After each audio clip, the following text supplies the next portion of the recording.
Welcome to the course Ergonomics in Automotive Design. Today we are going to discuss the second module, that is Anthropometric and Biomechanical data in Automotive Design. So, under this module we will discuss three topics.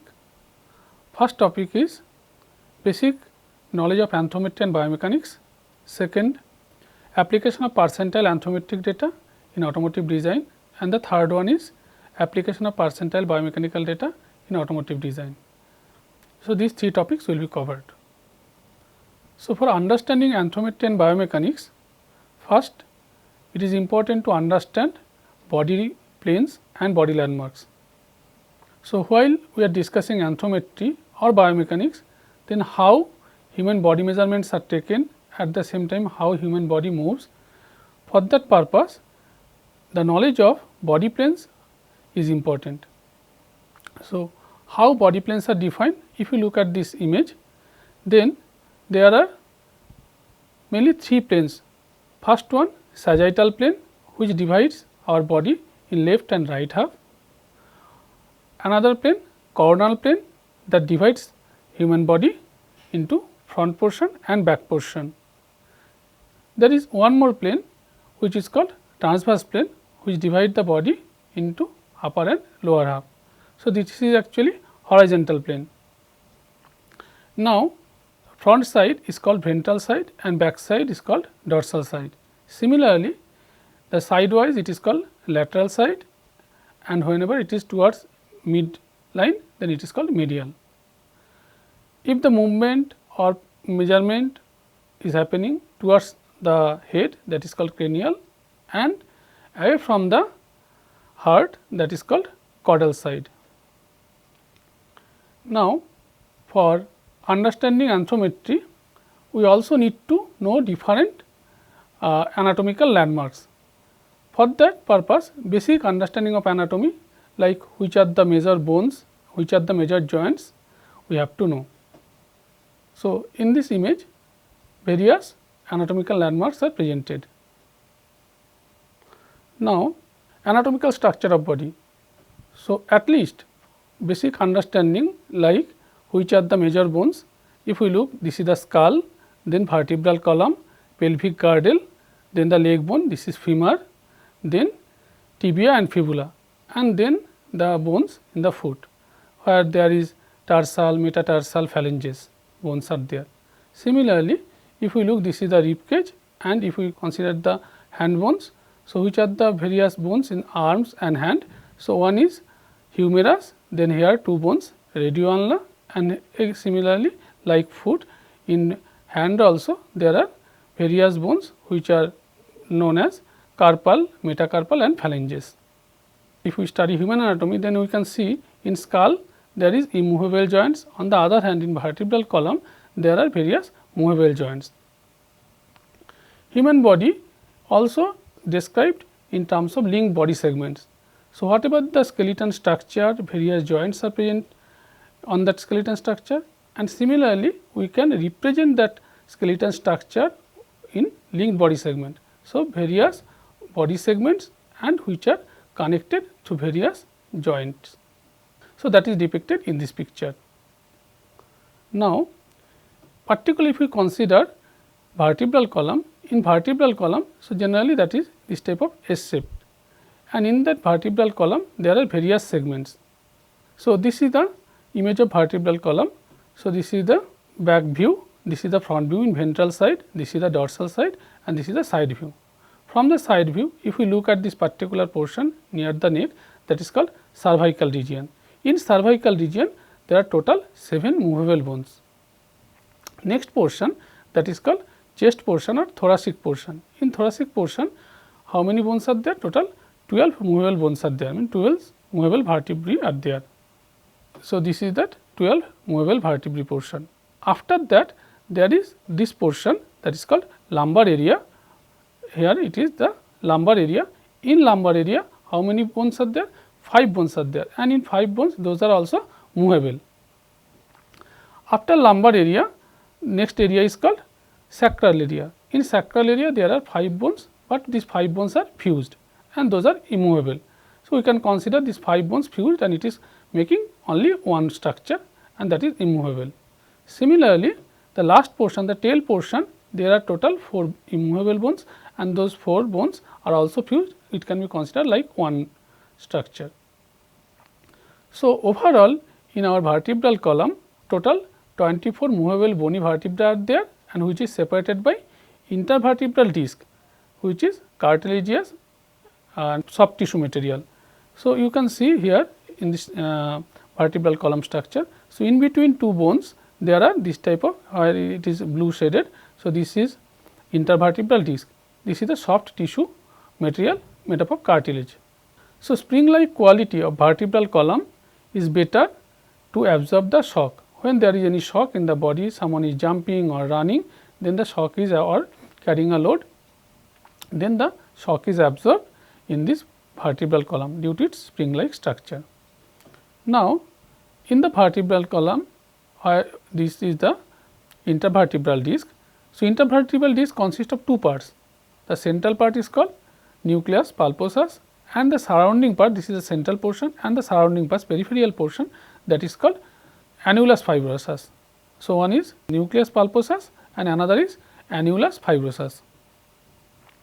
The disc resists the comprehensive load, and the facet, this bony structure, that resists the intervertebral shearing force.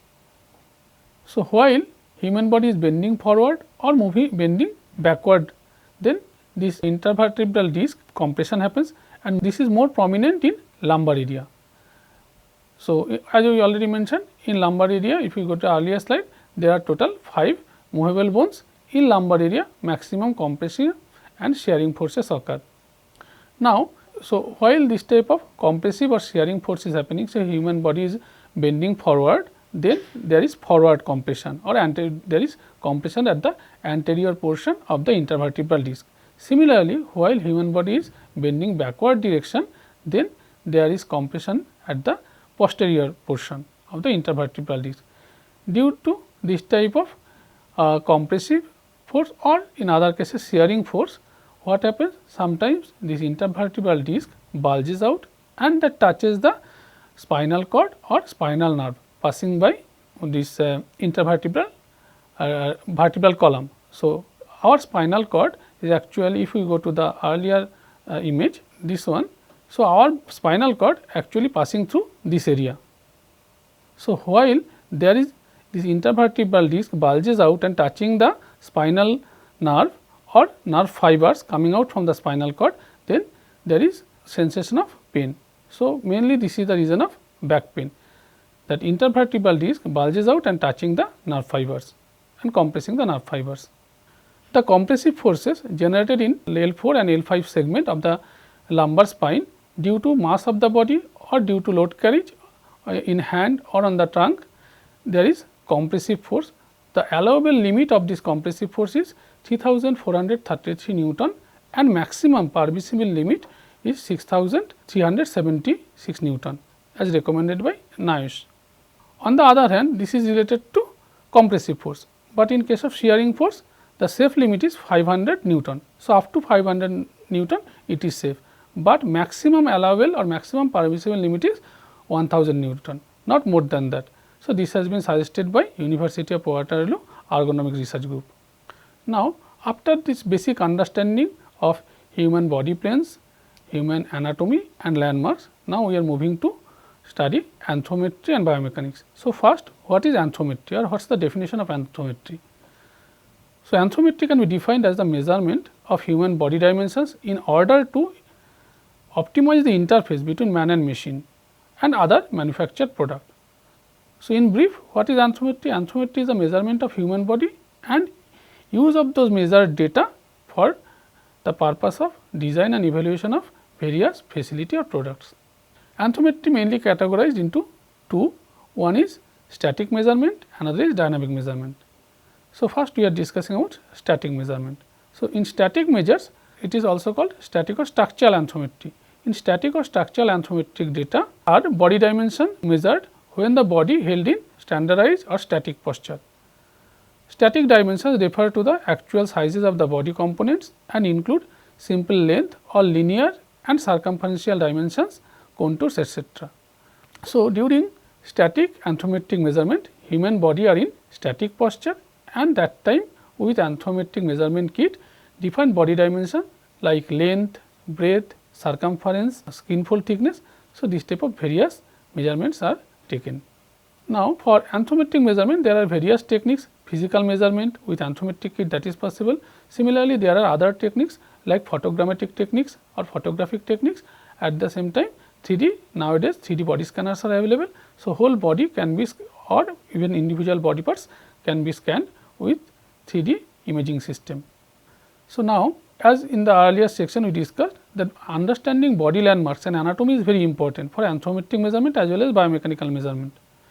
For example, if we want to measure the wrist breadth, now if we look at the hand, it is not clear exactly which portion of the wrist to be measured for measuring the wrist breadth. It may be this portion, this portion.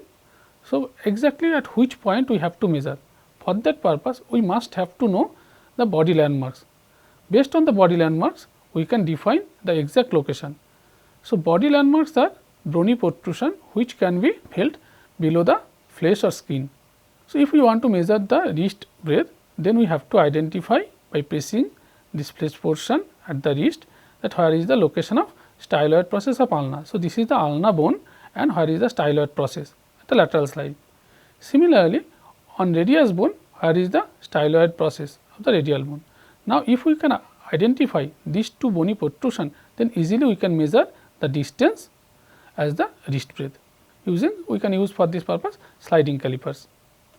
Similarly, while we are measuring the sitting acromion height, we have to identify where is the acromion process of the scapula. So, from the anatomical structure you can see this is the scapular bone, from the scapula this is the acromion process of the scapula, and this is the humerus bone and this is the greater tubercle of the femur bone. So, now for measuring the sitting acromial height, we have to measure from the seat surface to this height, the position of the acromion. So, how we measure? From the seat surface to the most upper edge of the posterior border of the acromion process of the scapula. So, if we can particularly identify this point, then only the measurement is correct, otherwise the exact measurement will not be possible. After static anthropometry, now we are discussing dynamic anthropometry or dynamic measures. Dynamic or functional measures are taken with the body in motion posture or in working condition and are usually more complex and difficult to measure. Dynamic dimensions refer to the ability of the body to perform certain tasks within certain distances, spaces or enclosures, and include the description of measurement of human mobility, agility and flexibility.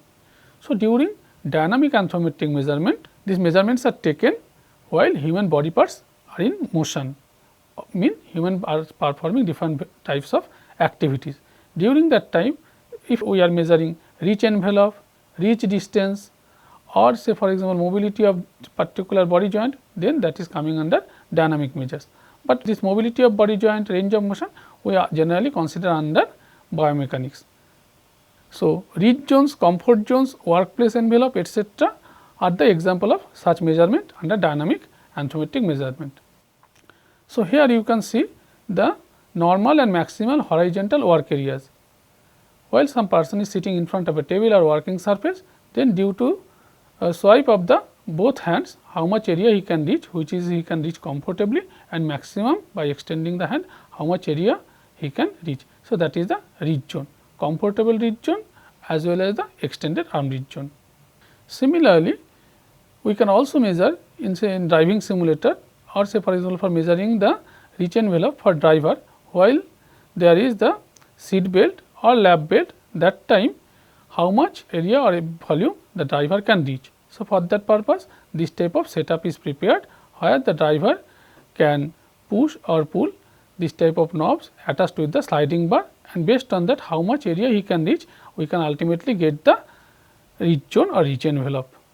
If we look at the this right side images, so here this is actually created with the digital human model. So, for the right hand reach envelope for larger person as well as smaller person, how is the shape? You can see this is the reach volume for the side view. Similarly, how much area can be reached with the fingertip of the right hand, that is shown. This is the top view for larger human model as well as smaller human model. So, automatically you can see the area of reach area or reach envelope for larger human body dimension, obviously it is bigger one, and for the percentile or smaller human model it is smaller one. Now, after collecting the anthropometric data that are tabulated, so here is one example, anthropometry of Bangladeshi vehicle drivers. This data was collected from 210 truck drivers and bus drivers. So, 130 truck drivers are there and 80 bus drivers are there, total 210 in the age group of 41 plus minus almost 6 years. So, here after collecting the anthropometric data for various anthropometric variables like stature, sitting height, sitting shoulder height, sitting elbow length, thigh clearance height. So, all the data are tabulated here. So, data is presented like mean, standard deviation, then various percentile values, 5th percentile, 50th percentile, 90th percentile. So, all the statistical terms like percentile, mean, standard deviation we will discuss in later sections. So, in this way we can, from the tabular data sheet we can get various percentile values, and those values next we can use for various facility or product design. Similarly, this is the data sheet for anthropometry of commercial truck operators adapted from Kinghorn and Bittner 1995. So, here both female and male driver data is presented. So, these are the 5th percentile data for female and this is the 5th percentile data for male. Similarly, these are the 50th percentile data, this is the 95th percentile data, and this is the standard deviation for both female and male. So, while there is requirement for various workstation component design in like say truck design or any other vehicle design, then these anthropometric data will be very much useful. Now, after getting some idea about anthropometry, now we are going to discuss about biomechanics. So, first what is the definition, what is the biomechanics and how we can define it. So, biomechanics can be defined as the study of mechanical properties of biological system. As human body is a biological organism, so obviously there is various biomechanical properties. So, under these biomechanical properties we discuss about musculoskeletal system consists of various skeletal linkage segment, body joint location and range of motion. Then for each of the body joints, degree of freedom in how many direction it can move, then comfort range of motion. So, the first one is this range of motion, that is the total range of motion in one individual body joints how much it can move, but comfort range of motion in out of the total range of motion in which portion or how much area human can move very comfortably. Then muscular force exertion, it can again classified as isometric, isotonic, isokinetic. So, muscular force measurement also coming under biomechanical measurement. So, as we discussed earlier, so human body can be explained in terms of linked body segments and these are the various linkages. Now, for maximum range of motion or total range of motion for different body parts or different body joints, there is various measurement techniques and we have to follow those measurement techniques for measuring, say for example, shoulder joint. In case of shoulder joint, there is 3 degree of freedom. So, one is flexion extension, one is adduction abduction, another is rotation. Similarly, for elbow joint only flexion and extension possible. Similarly, for knee joint only flexion is possible. So, in this way there are various body joints where total range of motion mean how much the starting point and the end point of the body joint motion is recorded. If we take the example of shoulder flexion, how it is measured? For measurement purpose we use goniometer. So, goniometer to be positioned at this point, again that to be identified with the help of body landmark. So, as it is defined here, so it should be on the upper arm at this particular point and that is 2.5 centimeter below the location of acromion. This is the acromion point. So, it is 2.5 centimeter below the acromion point, we have to position the fulcrum of the goniometer and the stationary arm of the goniometer should be vertical. For that purpose we can take the help of plumb bob and so this is the vertical line, and after that when the hand will be move upward direction for measuring the shoulder flexion, then the movable arm of the goniometer should be kept on that arm and accordingly we will measure the angle. So, in this way we will measure the shoulder flexion. So, measurement of shoulder flexion or any other body joints range of motion, the anatomical landmark is very important. At the same time, where to position the goniometer, how to measure, those aspects we have to take very critically to ensure the correct measurement. Now, like anthropometric data, range of motion data for various body joints like neck, shoulder, elbow, forearm, then wrist, hip. So, for various body joints and the various degree of freedom like ventral flexion, dorsal flexion. So, flexion angle, extension angle, rotation angle. So, those angle values are measured and then those are presented in percentile value, 5th percentile, 50th percentile, 90th percentile value. So, here it is tabulated like female data and male data, 5th percentile, and these are the data for various body joints. Similarly, this is the 50th percentile data for both female and male, and this is the 95th percentile data. So, from this tabular data sheet, we can use this data as per our requirement for various facility design, and we will discuss later that how these anthropometric data are used, biomechanical data are used for various product and facility design. Like total range of motion, again we need to measure the comfort range of motion. Generally, comfort range of motion is a particular portion, if you look at this image, particular portion of the total range of motion where human body segment can be moved comfortably. So, in this case, if we consider the elbow joint, the initial position, if we consider 0 degree, and the final position of the hand movement, lower arm movement, that is say 170 degree. So, 0 degree to 170 degree is the total range of motion for this elbow joint. But out of this total range of motion, only the mid range indicated with this green color, that is the comfort zone for working in standing posture. So, while someone is working in standing posture on a raised surface on a platform, then this range of motion is considered as the out of the total range of motion, this middle portion, as for example, here say from 15 degree to almost 100 degree, this range of motion is called as the comfort range of motion. So, out of the total range of motion, this range is the comfortable range of motion. Similarly, in automotive industry, Porter 1998, he defined that how much will be the comfortable range of motion for various body joint. Mean this is for automotive driving only. So, head flexion low value, it is starting from -10 degree, high 26, and mode value is 7 degree. So, similarly for footcuff included right and left. So, lower value is 80 degree, higher value is 113 degree, and mode value is 93 degree. So, in this way the various types of comfort range of motion databases are available for various types of activity. So, activity to range of motion data and particularly comfort range of motion data varies based on the working condition or use context. Say for example, whatever the comfortable range of motion for driving posture, that may not be applicable for standing workstation. Whatever the range of motion is comfortable for the standing workstation, that may not be applicable for the sitting workstation. So, while we are measuring the comfort range of motion for particular body joints, then we have to mention in a particular task context. Like range of motion, we also measure the strength capability of our various body segments, and in those body segments various muscles are there. Due to muscular contraction of the skeletal muscle, we exert force, but our force exertion capability is different in different direction. If we consider this elbow joint and the pull force, elbow joint while it is at 60 degree angle with the upper arm, then how much force it is exerted, that is defined when the elbow angle is 90 degree or elbow angle is 120 degree. So, based on the elbow joint angle, the force capability of the push pull capability of the arm also varies. So, that is why during measurement of force data, whether it is for hand or leg, for any other body parts, then we have to define in which direction and at which angle the force is being applied.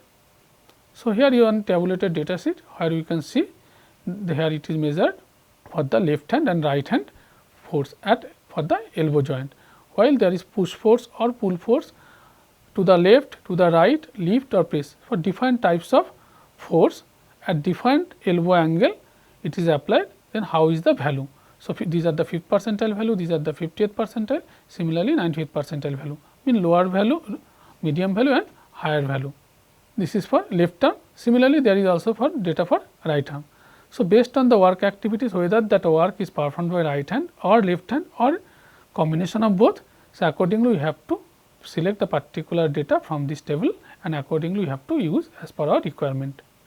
Now, for this anthropometric or biomechanical measurement, there are various types of measurement techniques, but traditional techniques like with physical measurement equipments, like for anthropometric measurement, anthropometric rod, various type of sliding calipers, measuring tape for measuring length, similarly circumference, then depth calipers for measuring depth like chest depth, then the measurement of body breadth, then body composition analyzer. So, different types of equipments are there, as few from these images you can see anthropometric rod, anthropometric tape, various types of calipers, then this type of skin fold calipers, these are available and these are used for different types of anthropometric variables measurement.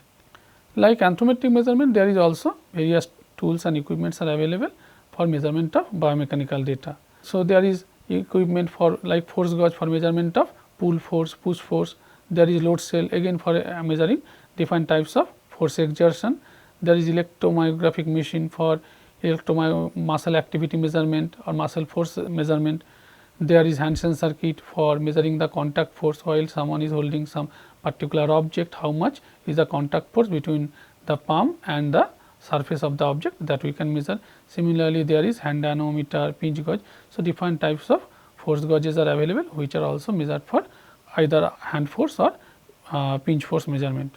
So, in this way you can see the list. So, there are various types of equipments which are used for biomechanical measurement, that may be the range of motion measurement, force measurement or comfort range of motion measurement. Now, after studying at least basic definition of anthropometry biomechanics, now as during the discussion of anthropometry and biomechanics, we are discussing percentile anthropometric data, 5th percentile, 50th percentile, 95th percentile anthropometric or biomechanical data. So, for understanding this anthropometry and biomechanics, basic knowledge of statistics, particularly the central tendency of the data set, then percentile calculation, these are very important. So, for that purpose we are going to discuss some statistical parameters. For that purpose we are going to discuss some statistical parameters. So, first we are discussing about percentage. So, what is the difference between percentage and percentile? So, if we look at the percent, so percent is the when a data or a value is expressed out of 100, then that is called percentage, and we use this particular sign for the percentage. So, percentage equal to obtained value divided by the total value into 100. So, mean proportion out of 100. For example, say if your score in an examination is 40 out of 50, then how is it the percentage of marks? Percentage of marks is 40 divided by 50 into 100, that is the 80. It means you got 80% marks. But in case of percentile, the same marks, say you got 80% marks, but we are mentioning that your percentile or ranking in the class is 70th percentile. So, what does it mean? Although you got 80% marks, but your rank means the marks in comparison to others is 70th percentile. Mean whatever marks you got, that if that is 70th percentile, it means your marks, that 80% marks is greater than 70% student marks and less than 30% student marks. So, actually the percentile is the ranking of your mark, whereas the percentage is the proportion out of 100, mean out of 100 marks how much you got. Now, again we are taking one more example. If we mention that someone's height is 5th percentile, what does it mean? 5th percentile height means if we measure from in the data set 5th percentile height of a particular individual, mean he is taller than 5% of the if that is the data from the student population, and one particular student's height is, if we mention as the 5th percentile, it means he is taller than 5% student and he is shorter than 95% student. Similarly, 95th percentile height, someone's height say 160 centimeter, and if we mention that this 160 centimeter height is 95th percentile, it means 95% students height is less than 160 centimeter and 5% students height is more than 160 centimeter. Now, how this percentile is calculated? For percentile calculation there are various methods. So, one of these method is frequency diagram, cumulative frequency diagram. In cumulative frequency diagram, what we do? The total range, say if in this particular case we are taking the example of heights value. So, the total range of height starting from 160 to 180 centimeter. Within this range we can divide in small segment 160 to 162 centimeter, next segment 162 centimeter to 164 centimeter. In this way we can divide in small equal segments, and each of the segment how many students are present, that is the 10, 15, these are the number. In a particular height group how many students are there, that is the frequency or the number in that particular height group. Now, while we are presenting this frequency in terms of cumulative frequency, then what we do? We add, although it is mentioning us that in 160 to 162 centimeter how many students are there? 10 students there, but 160 to 164 centimeter how many? Total 15 students are there. But while we will express in cumulative frequency, then we will mention, we will sum up the earlier one 10 plus 15 equal to 25. It means in this particular age group height range, that is although we are mentioning 162 to 164 centimeter, actually we are mentioning the number which is present starting from 160 centimeter to 164 centimeter. Similarly, while we are mentioning the cumulative frequency in the group 172 centimeter to 174 centimeter, that is 136, this is the number cumulative frequency. Actually in that case we are summing up all these values, means starting from 160 centimeter to 174 centimeter. So, 160 centimeter to 174 centimeter, within this range how many total, how many students are present, that is the 136 student. So, in this way in cumulative frequency we actually sum up the frequencies of the earlier groups. Now, if these cumulative frequencies are presented like this way, height in centimeter on x axis and the number or the frequency, cumulative frequency on the y axis, then in that individual group 160 to 164 how many students are present? 10. So, we are putting that number 10, then the number is 25, then next group there is 25. So, in that way if we plot, then we will get this type of curve, and that is the cumulative frequency diagram. From the cumulative frequency diagram we can calculate various percentile. So, total number of students, that is the 200, that 200 students, that the cumulative frequency 200, that is actually 100% students. So, 100% students height is covered starting from 160 centimeter and ending at 180 centimeter. Now, this 200 students, that is 100% student is within that height range. Now, if we want to calculate 50th percentile, that is, so if 200 student is 100%, then 50% is 100 number of students. So, 100 number, from that if we go laterally and then the line is intersecting at this particular point and then going down on x axis, then this value, that 1 point something, assume this particular point is 171.4. So, that particular location is mentioned as the 50th percentile. This location is called 50th percentile. Why? Because below this height how many students are present? 50% students are present. 50% means in this particular case 100 students are there, and above this how many students are there? Above this 50% students are there. So, this particular height value is such a height, if we go back like this way, this particular point, so it is indicating that this is the 100 number of students, means 50% students. So, below this height range 50% students are there, and above this height range remaining 50% are there. That is why it is 50th percentile. Similarly, if we consider 10th percentile, in 10th percentile if that value is say 63.8, so this is, you can see below that 10% students are there. So, this is the 10% student, and above that this portion, so this is that one particular height value, if we mention that is the 10th percentile, then this is the 10% student and above this portion is the 90% student. So, in this way from the cumulative frequency diagram we can calculate various percentile value. Then few other statistical parameter like mean. These are for measurement of central tendency of a data set. So, what is mean? This is statistical parameter implies arithmetic average or arithmetic mean, which obtained by summing up all the observations or all the values and dividing the total by the total number of observations. So, it is expressed like that, mean summation of x, that is the individual observation, divided by n is the total number of observations, the total number of values. Now, if your given data set is like this, as you can see, this is a data set. Now, if we want to calculate the mean, how arithmetic mean, then how to calculate? We will sum up all the values and then we will divide it by the total number. If we count, there is total 13 numbers. So, if we divide it by 13, then you are getting the value 5.15, that is the mean for this data set. Similarly, there are other central tendency like median and mode. So, what is median? Median is the mid value in a data set. So, if we arrange the data points in a data set in ascending order or descending order, then the mid value of the data set is called median. If there is the odd number, then obviously we can identify the mid value, but if there is even number, then what we have to do? The mid two data points we have to sum up and divide it by 2 to get the median value. On the other hand, if we go for mode, so mode is the most frequently occurring value in a data set. Say here one example is given. So, most frequently occurring value in the data set is called mode.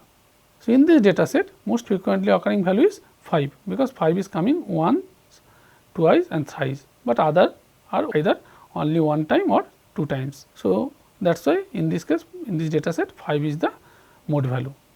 So, generally we use mean value, but there are many situations where mode or median is preferable than the mean value. For example, where there is in a data set which is not normally distributed, where there is outliers, means some value, few data points are very low or very high, due to that central tendency may differ, and in that case instead of median value, better representation can be achieved through median or mode value. Then after mean, now we are going to discuss about standard deviation. So, this is also an important statistical parameter. So, what is standard deviation? This is a statistical parameter which expresses how all other values are dispersed or scattered around the mean value in a data set. So, why this is important? If the mean values of two different data set are equal, data set with lesser value of standard deviation indicate that in the data set values are close to mean value, mean there is less dispersion. On the other hand, mean values of the both data set are same, but the standard deviation value in a particular data set is more. It means in that particular data set where standard deviation value is more, data points are more dispersed around the mean value. Now, how this mean value, this standard deviation value is calculated? This is the formula for calculation of standard deviation value, and this is the, you can see step by step we can follow this process for calculation of standard deviation. Now, we are taking one example of height value for a particular classroom.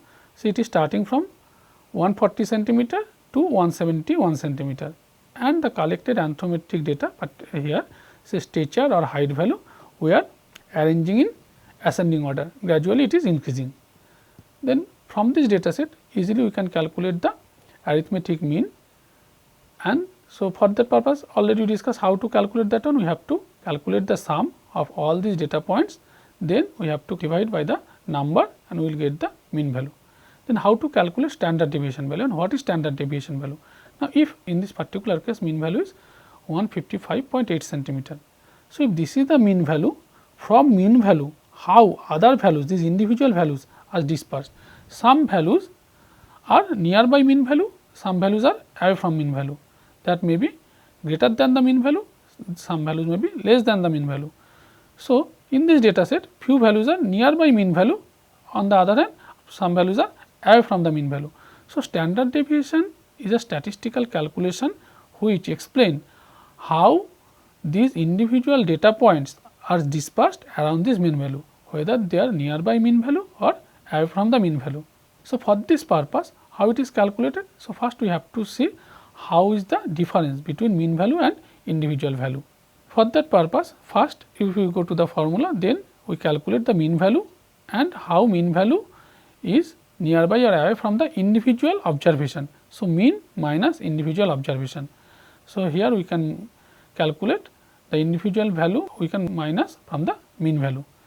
So, while we will minus the lower values from the mean value, we will get the positive value, but while we will minus the higher value from the mean value, then we will get the negative value. To avoid this positive and negative issues, what we are doing, that mean value minus individual value, we are putting a square. Then those squared value we will sum up to get the total differences. After getting the total difference, we are dividing by the n or n minus 1. We can use n also if the data set is bigger, otherwise n minus 1 as the degree of freedom. Then we can calculate the standard deviation value. So, standard deviation value, what we are calculating, how individual value is away from the mean value, and as there may be negative value and positive value, for that purpose we are putting a square and we are making its average. Then as we earlier squared the value, so ultimately after this calculation we are putting a square root to get one statistical expression which will indicate that how individual values are dispersed around the mean value. Now, we are discussing about normal distribution. So, if the values are in a particular data set are presented with this type of frequency diagram. So, on x axis, if you take the example of height value, so these are the height of different students, and on y axis this is the number of students in that particular height group. This is not cumulative frequency diagram, this is only frequency height versus frequency in that particular group. So, if the data is normally distributed, then we will get this type of bell shaped curve.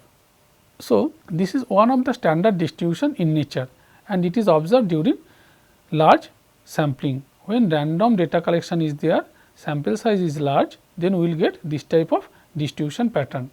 So, this is called normal distribution, and there are various characteristics of normal distribution of our data set. So, for example, one is it should be bell shaped, there should be symmetrical. So, from the midline both side it will be similar.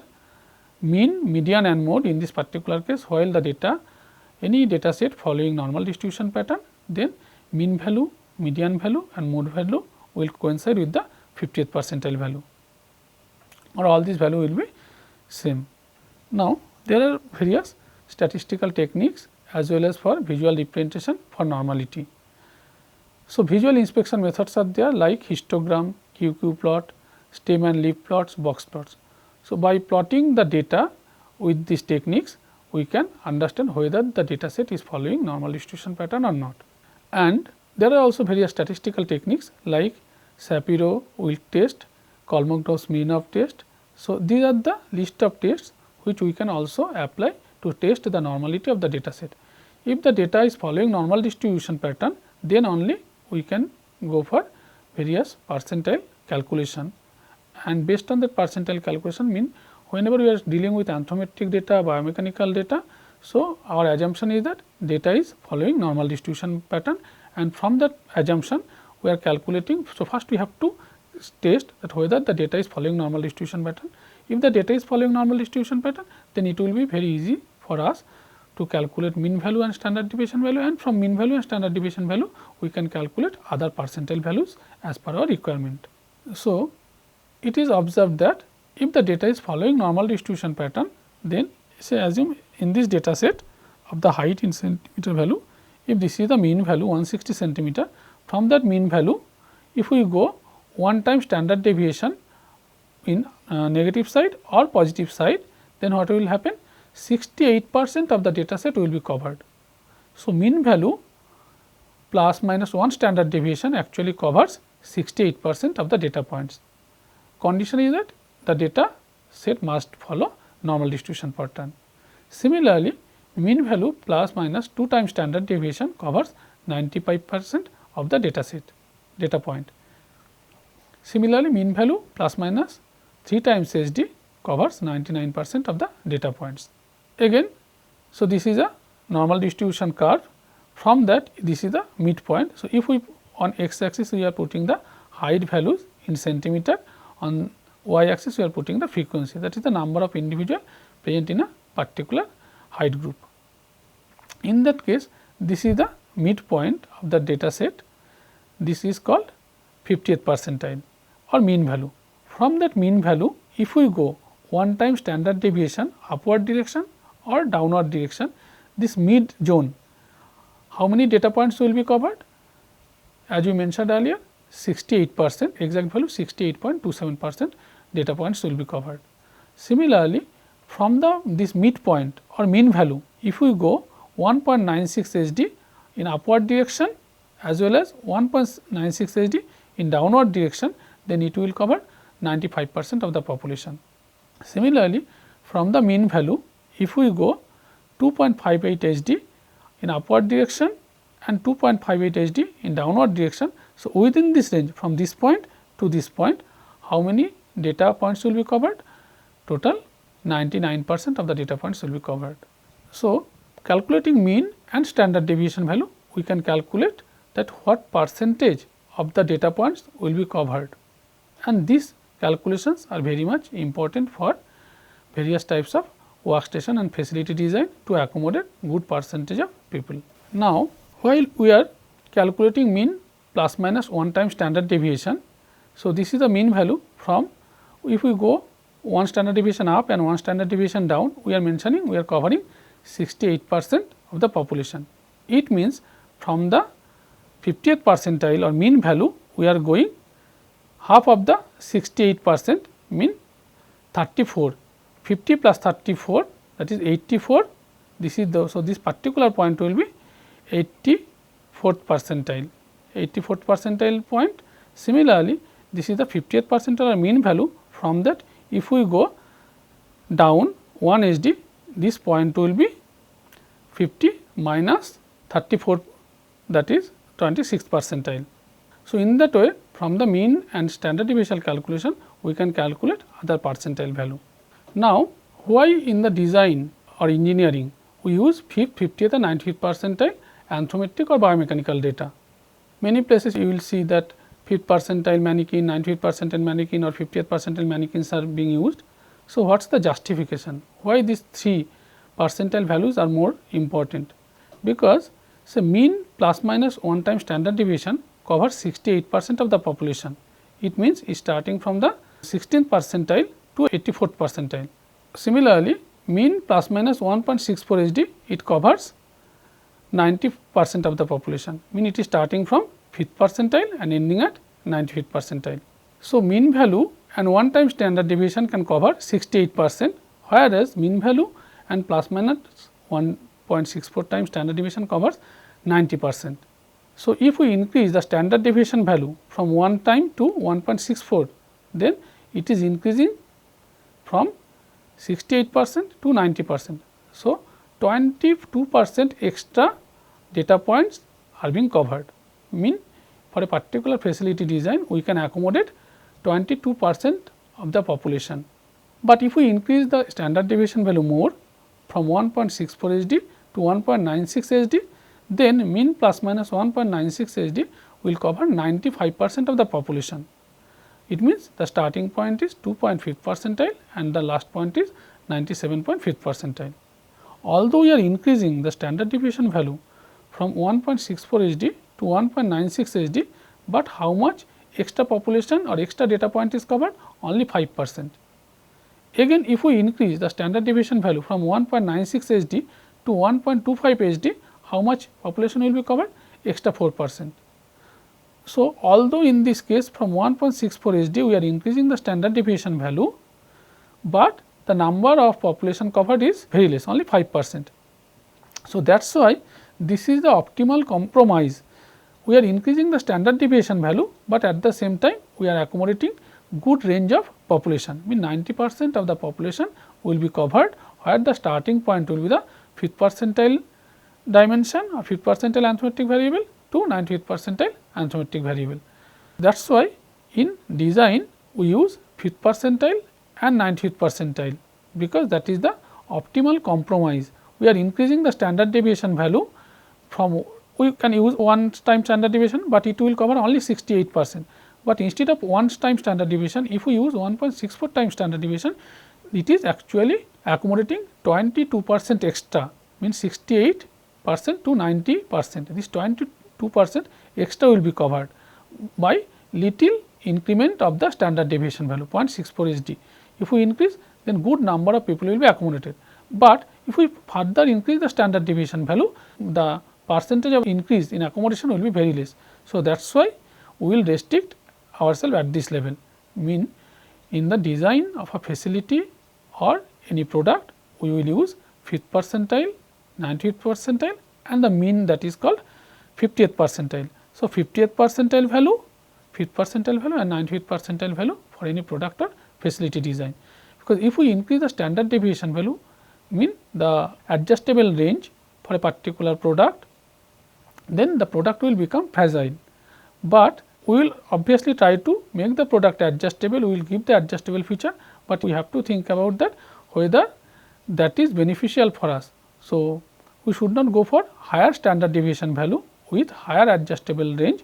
In that case, we can accommodate everybody, but it will not cost as well as the fragility of the product will increase, but the number of population will be less, number of population will be covered. So, that is why our in case of design we use 50th and 90th percentile to accommodate 19% of the population starting from 5th to 95th percentile.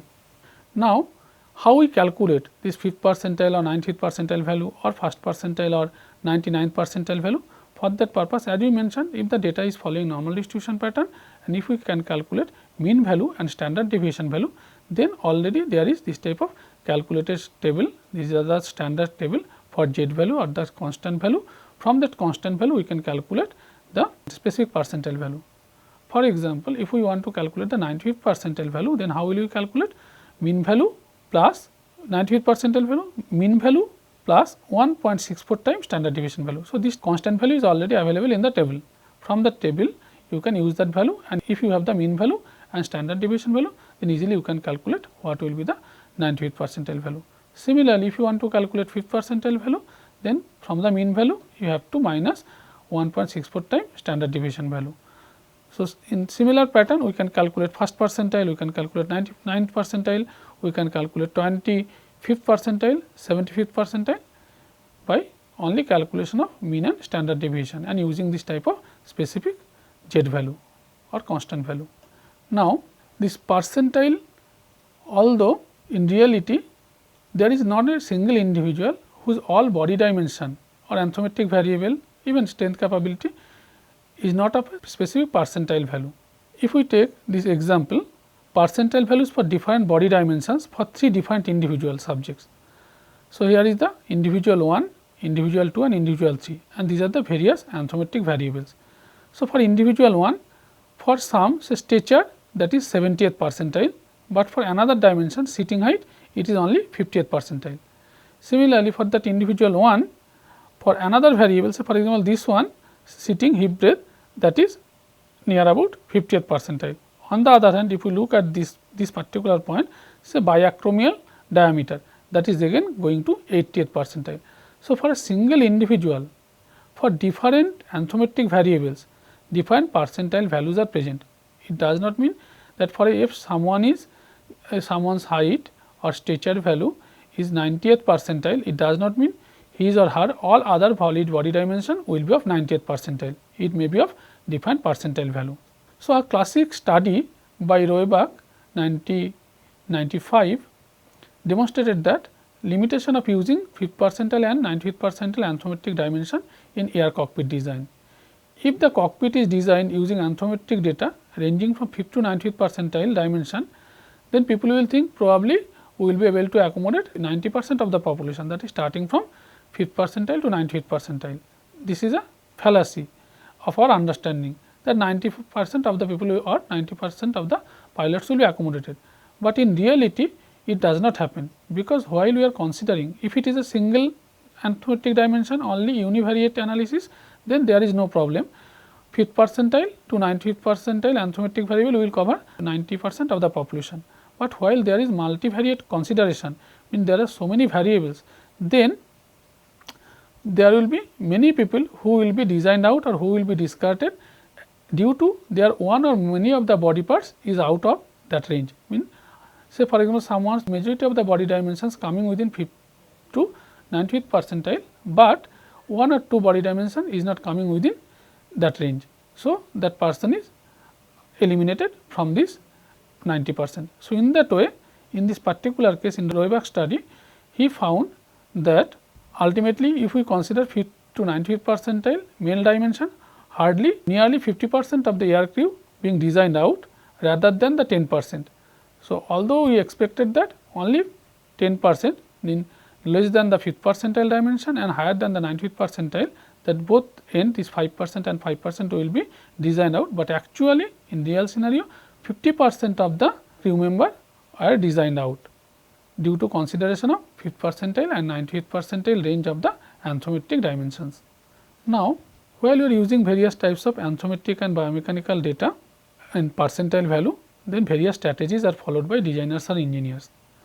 So, sometimes designers use dimension of average individual. So, design for average individual, in that case median value or 50th percentile value for sitting bench height of the students.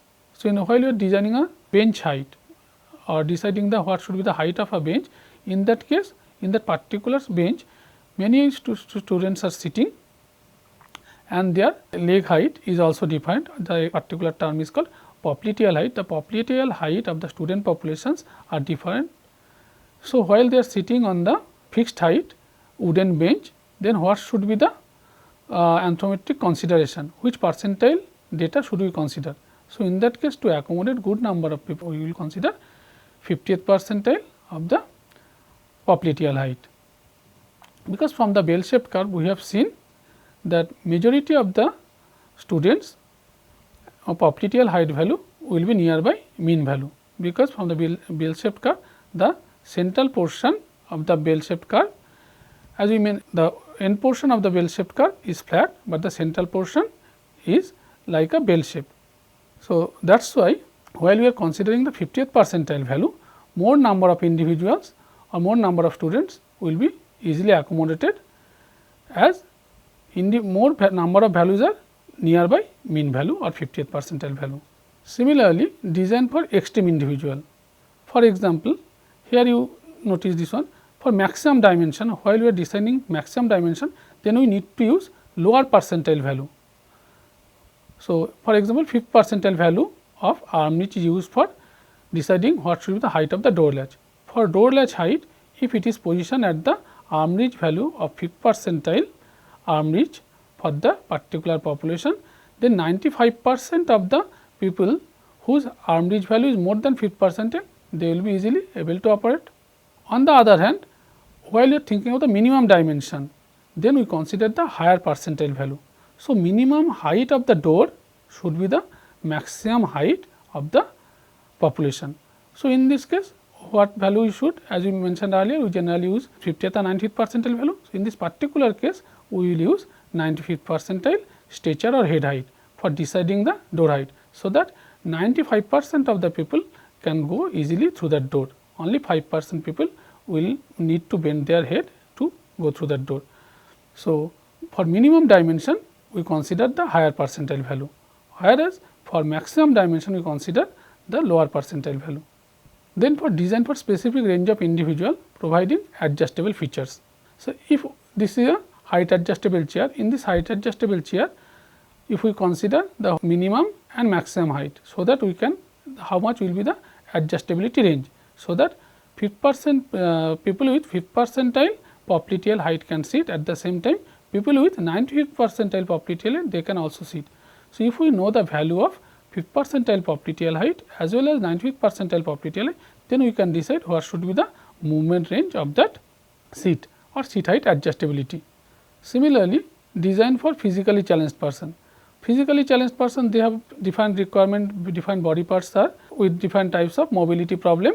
So, for that purpose, specially abled or physically challenged people, for them the anthropometric data or biomechanical database we have to develop separately, and those data we again from that data set we have to calculate percentile values and we have to use for various design purposes.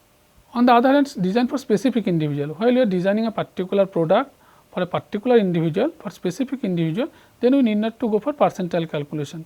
We can directly measure the anthropometric and biomechanical data from that individual, and we can use those data for individual specific product or facility design. For example, director's chair. If the director's chair is being used only by the director, then we need not to go for the population data and percentile calculation. We will use the body dimension of that particular individual. Now, as we are discussing the fixed height bench, fixed height wooden bench. So, if we consider this, what should be the height, which percentile that we know for this purpose, which is the corresponding anthropometric variable. Corresponding anthropometric variable is the popliteal height of the student population. Now, in this particular bench, 4-5 students can sit, and their popliteal heights are different. So, now the question is whether we will use 5th percentile data or 50th percentile or 90th percentile popliteal height, so that we can accommodate good number of students. Now, in this particular case, if we use 50th percentile popliteal height, then what will happen? We will be able to accommodate good number of people, because from the normal distribution curve we can see majority of the data points are concentrated or they are nearby the mean value or 50th percentile value. So, in this case 50th percentile popliteal height value will be more preferable for deciding the height of the bench. On the other hand, while we are thinking about this type of fixed height or fixed dimension wooden chair, there is no adjustable feature. Then there are various design dimensions. Say for example, seat width, seat depth and seat height. For different design variables, there is corresponding anthropometric variables. Say for example, seat width. For seat width, what is the corresponding anthropometric variable? Corresponding anthropometric variable is the hip breadth. Now, which percentile of the hip breadth should we use? If there is these 3 options, 5th, 50th and 90th, obviously we will go for 95th percentile hip breadth, so that 95% of the people whose hip breadth is lower than that particular value, then they will be easily accommodated. On the other hand, if we consider this seat depth, in seat depth, which is the corresponding anthropometric variable? Corresponding anthropometric variable is the thigh length. The exact variable name is buttock popliteal length. Now, which percentile should we use? So, in this case also, if there is only 3 options, 5th, 50th and 95th percentile, then 5th percentile will be the better option, so that all the people with larger than 5th percentile buttock popliteal length they can easily use. So, 95% of the people will be able to use, although their thigh support will be relatively less, but in this case thigh support is not that much important, because the weight of the thigh is being borne on the floor by the feet. Already we discussed that in case of the height of the chair, we can use 50th percentile popliteal height. So, we can see for a single product, for its different design dimension, we need to consider different anthropometric variables and its corresponding percentile value. Like percentile anthropometric data, we also follow different strategies for using percentile biomechanical data. For biomechanical data, generally lower percentile value, for example, 5th percentile range of motion data, comfort joint angle data, force data, etc. are used in different context for various facility and product design. If we think about the how much force to be exerted for opening a door, what should be the actuating force for opening a door? How much force will be a pull force will be applied on the door handle? So, obviously, if we design the door in such a way that the 5th percentile right arm, generally we are right handed in our population, people are right hand dominant. So, 5th percentile push force of the right arm in horizontal direction can be considered as the actuating force for opening the door. Similarly, in another example, while we need to position multiple displays in front of some individual in a workstation like metro station or nuclear power plant. So, how those displays should be positioned around that person, so that his neck movement, he will be able to move his neck to see the displays.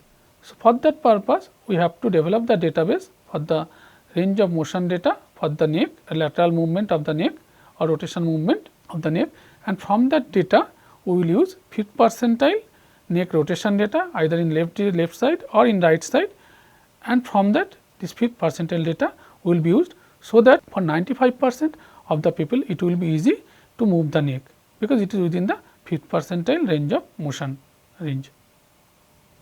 So, accordingly we can decide the position of the displays. So, now some important points to remember. So, use of a specific percentile data, for example 95th percentile data may accommodate same percentage of the people, for example of door height. While you are using 95th percentile stature, then 95% of the people can use that door and they can go through the door. So, 95th percentile data accommodating 95% of the population. On the other hand, use of specific percentile data, for example 5th percentile data, while we use the 5th percentile arm reach for the door latch, then 95% of the people are able to use that door latch. It does not mean that we use 5th percentile data and only 5% people are accommodated. So, use of 5th percentile data, in this case accommodating 95% data, 95% of the population. Similarly, use of 2 extreme percentile starting from 5th percentile to 95th percentile may accommodate the range of people within that upper and lower bound, that is a 90% of the people, while we are considering a particular single anthropometric variable or biomechanical variable. There is no surety to accommodate the percentage of people for other dimensions, for example height adjustable chair. While we are considering only one variable, then from starting from 5th percentile to 95th percentile, 90% people will be accommodated, but it does not mean that 90% of the population will be accommodated for other variables also. So, while there is multivariate requirement, more than one anthropometric variables are considered for designing a particular facility, then we are not sure that exactly what percentage of the population will be covered while we are using 5th to 95th percentile anthropometric dimensions.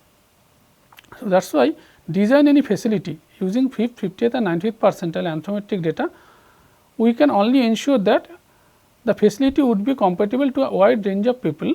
We cannot mention any specific percentage of the population, as any single facility consists of various design dimensions which corresponds to various anthropometric variables. Now, we are going to discuss about use of percentile anthropometric data in automotive design. See, first use of static anthropometric dimension for vehicle design.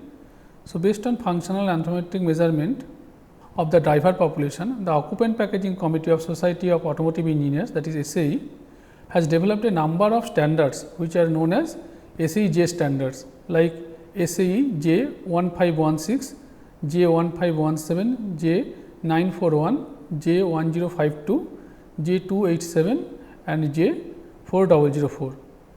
So, these various J standards are there for determining different dimensions in vehicle components. Now, we are discussing about head clearance. How much head clearance should be there in the vehicle, so that while there is any jerking or vibration, the head should not touch with the roof. So, head clearance of the driver in driving posture can be estimated by considering 99th percentile value of the seating height of male, then torso angle, and another is the top deflected seat. So, based on these variables, we can calculate that how much should be the head clearance. A minimum 5 centimeter head clearance for jolt in a vehicle, jolt or jerk or during vibration, it is recommended that at least 5 centimeter clearance should be there, so that during all these situations head should not touch with the surface of the roof. Now, various other vehicle components which are also needed to be designed based on the anthropometric variables. For example, when we are positioning this type of interior grab handles or door handles, then we need to consider this hand dimension, and that hand dimension is the 95th percentile palm width. So, we have to measure this dimension, that is the width of the palm, and 95th percentile of palm width should be used for deciding the length of the handle, that may be grab handle or this type of door handle. Not only 95th percentile palm dimension, palm width, apart from that additional allowances can also be given, so that majority of the people of that particular driver population can be, or even passengers can be accommodated. Then if we think about the how much should be the diameter of the steering wheel. For diameter of the steering wheel rim, we can decide that it should be as per the 5th percentile hand grip, but the situation is that if we use 5th percentile hand grip, that may be too narrow for the people with larger hand grip diameter. So, for that purpose it will be more appropriate to consider 20th to 30th percentile hand grip diameter while we are deciding the diameter of the steering wheel rim. Now, the distance of steering wheel, the steering wheel center to the seat back distance. So, the maximum and minimum horizontal distance of the steering wheel center from the rearmost position of the scapula rested on the inclined seat can be calculated by considering these variables. One is forward hand grip reach, length of upper and lower arm, trunk angle and elbow angle. So, based on these variables we can calculate how much this maximum and minimum distance should be there. Accordingly, we can also adjust the steering wheel. Nowadays, steering wheel can be designed in such way, so the steering wheel can be moved forward, backward, at the same time there can be change in the inclination of the steering wheel. For maximum minimum distance should be based on 95th percentile and 5th percentile value of aforesaid anthropometric variables and corresponding comfort joint angles. Now, steering wheel clearance. So, how much space should be there above the thigh, so that the thigh should not touch with the bottom of the steering wheel. So, how this dimension is decided? It can be calculated from the 95th percentile thigh thickness and additional 2 to 5 centimeter clearance to avoid any collision jerk during vehicle is running. When vehicle is going on the road, if there is any jerk or vibration or jolt, that time the thigh should not touch with the steering wheel. Now, driver's seat height. How much should be the height of the middle of the front edge from the floor? Driver's seat height is the vertical distance from the accelerator heel point to the midpoint of the front edge of the seat.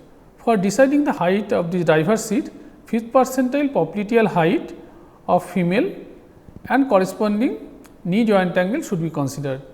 So, as 5th percentile popliteal height is low in comparison to others. So, in this case we will consider female body dimension, and that is the popliteal height, and that value of that popliteal height will be 5th percentile. So, that female with 5th percentile popliteal height or shorter lower limb dimension, they will not have any problem to sit on the this type of driver seat, and at the same time to reach the foot controls. Now, related to seat width, while we are deciding the seat width dimension, the corresponding human anthropometric variable is hip breadth. Now, for hip breadth, which percentile of hip breadth we should consider? We should consider 95th percentile seating hip breadth of female, and additionally we can provide 10% allowance, so that everybody can be accommodated on that seat.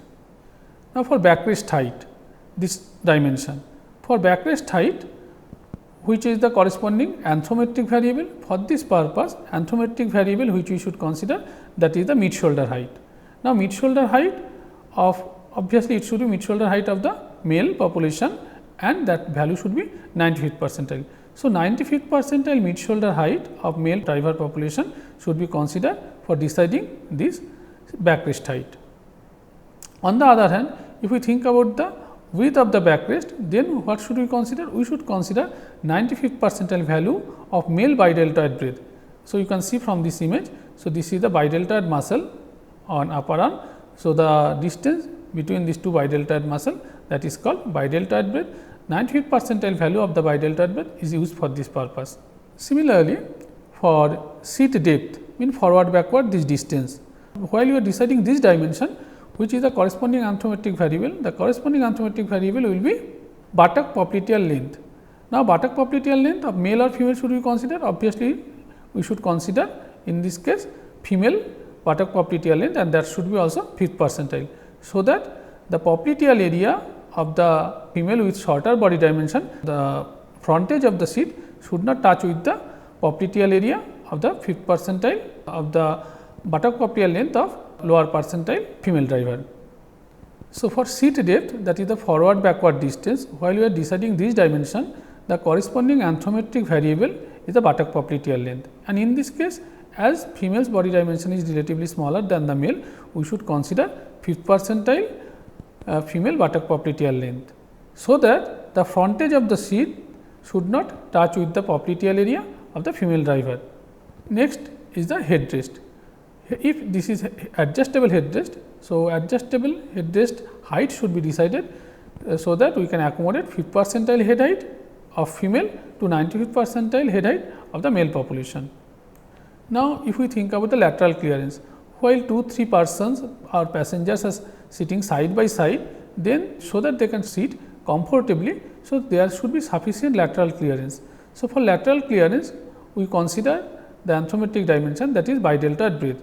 So, during this deciding that space for lateral clearance, we should calculate at least whatever the number of passengers we are planning to accommodate.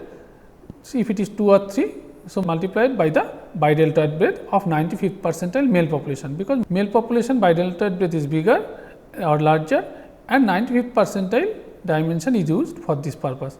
So, 95th percentile bideltoid breadth, and if it is possible, some additional allowances can also be provided, and accordingly comfortable sitting arrangement with sufficient lateral clearance can be designed. Now, reachability. For drivers or passengers also, they need to do different activities inside the vehicle, particularly while drivers are reaching to the various types of controls or display, that may be hand controls or that may be foot controls like accelerator, brake, clutch.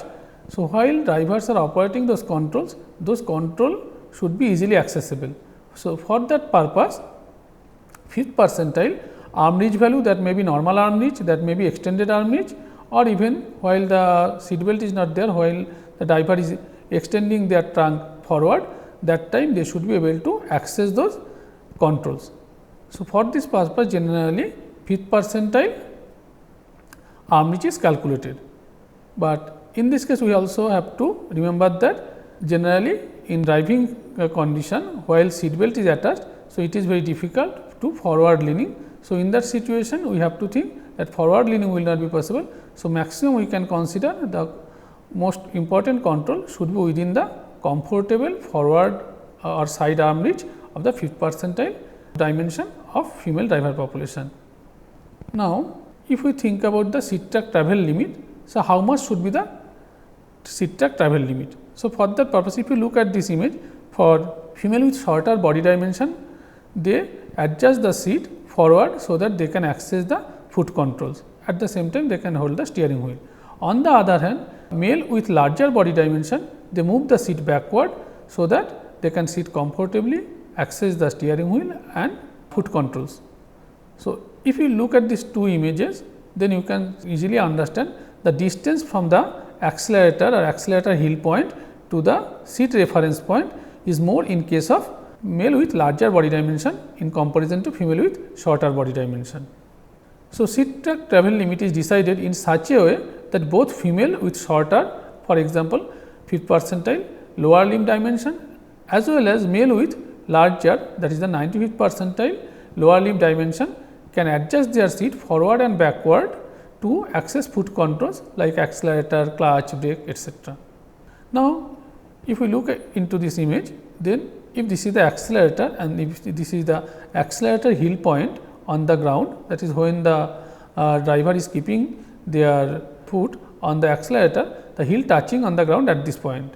So, this is the accelerator heel point. So, while the driver is keeping their leg on the accelerator, keeping their heel at this accelerator heel point location, and accordingly they are adjusting their seat forward and backward, then this distance, if we assume for the 5th percentile female driver and if this distance is for 95th percentile male driver, then the seat track travel limit is this point, means SRP to SRP, this distance means seat at least seat should move forward and backward at least this much, so that 5th percentile and 95th female with 5th percentile lower body dimension, at the same time male with 95th percentile lower body dimension or lower limb dimension can be accommodated in that vehicle. So, here 5th percentile female as I mentioned and 95th percentile lower limb dimension, that is buttock popliteal length, popliteal height, knee and thigh angle are acting as the determinants.